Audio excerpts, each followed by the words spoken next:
In the immortal words of Lawrence Fishburne, fuck this trip.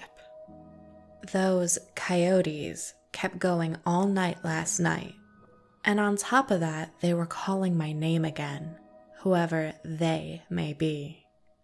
I noticed it only happened when Jim managed to fall asleep. I woke him up the first few times, asking him if he'd heard it too, but I realized pretty quickly there was no point.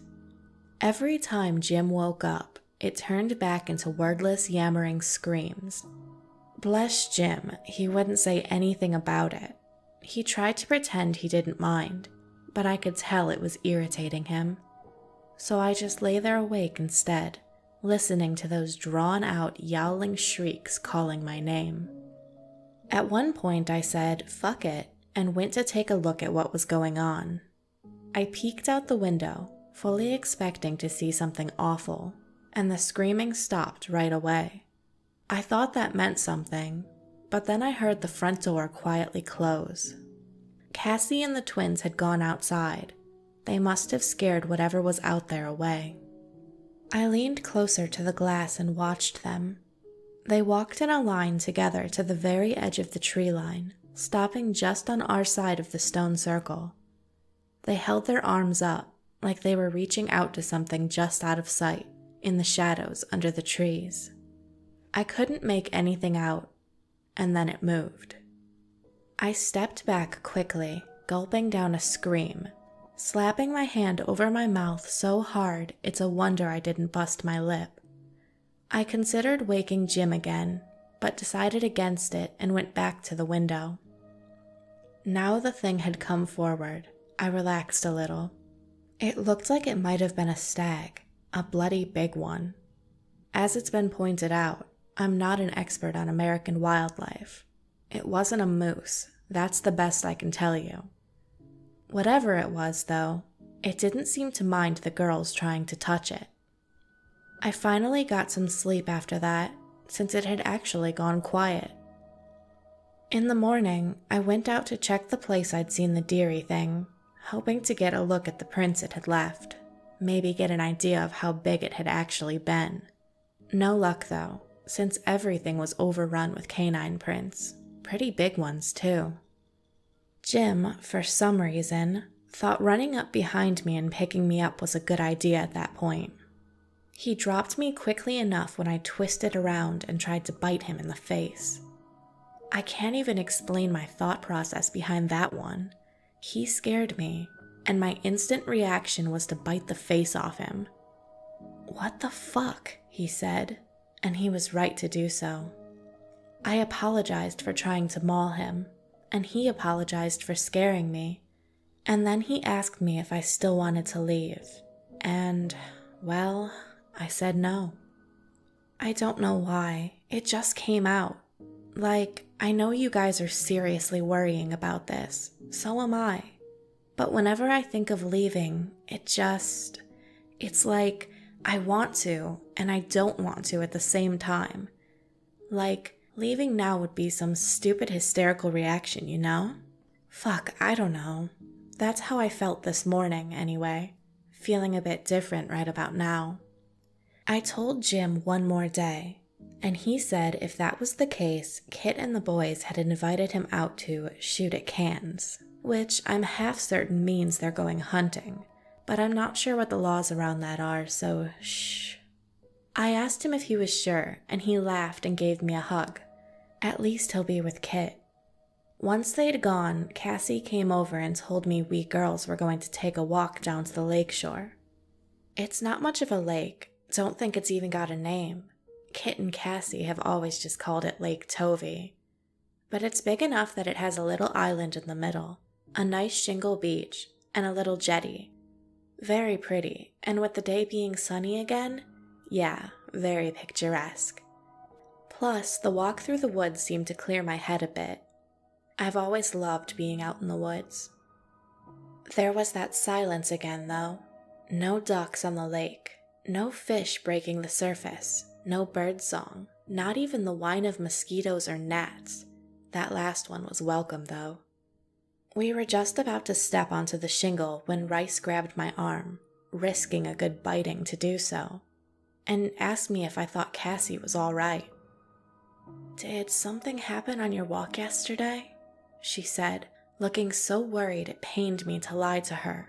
Her eyes are so dark I could see my reflection, see the fake smile I quickly plastered on. "No," I told her. "Everything went fine. Why on earth would she think otherwise?"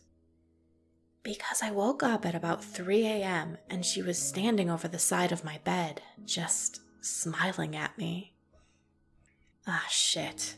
So I lied to Rice, told her everything was fine, would be fine, whatever. I think I'd tried to deny it to myself until then, even when you were trying to tell me so. But as soon as she brought it up, that was it. Couldn't unsee. Cassie was like the twins. Not quite as bad as them. She was definitely acting more normal. But there was still that blank look in her eyes. Like, even when she was looking at you, she wasn't really seeing you. The smile, which was so fixed and toothy, it was more a case of them showing their teeth. And the fact that they were always watching someone, with those blank eyes of theirs, just watching and watching. Usually me, but if Rice caught their attention, they'd turn it on her too. How could I have told her what I was thinking? What you've been saying? If she didn't believe me, she'd think I was insane. If she did believe me, her heart would end up just as broken as mine is. More, maybe. I don't know if this is something we can fix. I hope it is. I really don't think it is, but I hope so. As sunny as it was, the water was way too cold to swim in. Plus, I've got this thing about swimming in murky water at the best of times, which this was not. So we started skipping stones instead. By we, I mean Rice and I. The twins just stood back, watching. Cassie, surprisingly enough, joined in after watching us for a few minutes. It turned out to be quite fun. Rice looked happier now that Cassie was getting involved. Cass looked almost with it, and it turns out I'm excellent at skipping stones. I do like winning things. Of course, I didn't have long to enjoy it. Whatever it was, it came from the island. I didn't see it on there, only noticed it when it slipped into the water. It was swimming towards us, leaving a wide V of water behind it. All I could really see of it was a smooth head covered in dark fur and a huge rack of antlers. Rice noticed it too, and she smiled when she saw it, a really delighted sort of smile.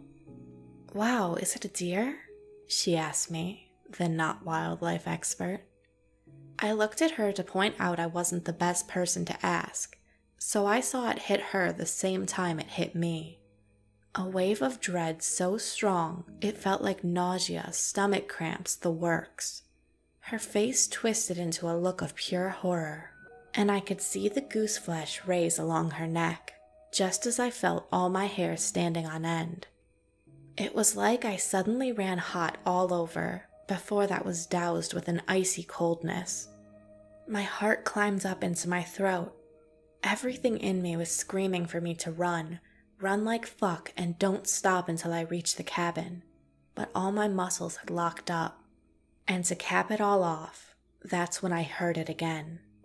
The tinnitus, the whistle, whatever you want to call it. I knew what to expect, though that didn't help.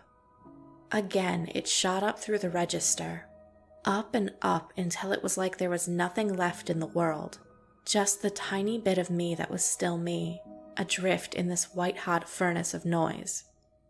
I don't know how long it went on for. I came back to myself lying curled up on the shale, hands clamped over my bleeding ears. As my hearing started to come back, I heard screaming and splashing. I looked around as I sat up, dimly realizing that Cassie and the twins were already on their feet, smiling down at me. Rice wasn't there, though. I twisted to look out over the lake, and whatever the deer thing was had gone. Rice, though, was about halfway between us and the island, screaming hysterically between coughing fits. I ran out onto the jetty, yelling for her to swim to me. I was convinced she was going to die, that something had already ripped her open, or else it would wait for her to almost reach me before dragging her under for good. Instead, hearing me seemed to calm her down, and she started swimming back in. I waited on the very end of the jetty to pull her out of the water at the earliest opportunity. I even let her hug me, even though she was soaked in bitterly cold water. She had no idea what had happened. The noise had left her just as detached from everything as it had me. Only when she came back to herself, she realized she was underwater. Not just in the water, literally 3 feet or so beneath the surface. She sucked in a good lungful of lake water before she got out, and between that and the cold, I'm really worried about her. I'm the only one who is, apparently. I helped her back to shore, and the others were still just smiling, like nothing had happened. I bitched them out for it, mainly because of what a few of you have said. I don't want them to know I suspect them. As I helped Rice home, they trailed a few feet behind me the whole way, Cassie assuring me I was making a bigger deal out of it than needed. We'd lost time again. I realized it when we got back. Only a few hours this time. It was enough to upset Rice all over again, though. She's currently huddled next to the fire I built in the huge fireplace they've got in the main room, and she's been sobbing steadily since she got back. Nothing I've said can stop her.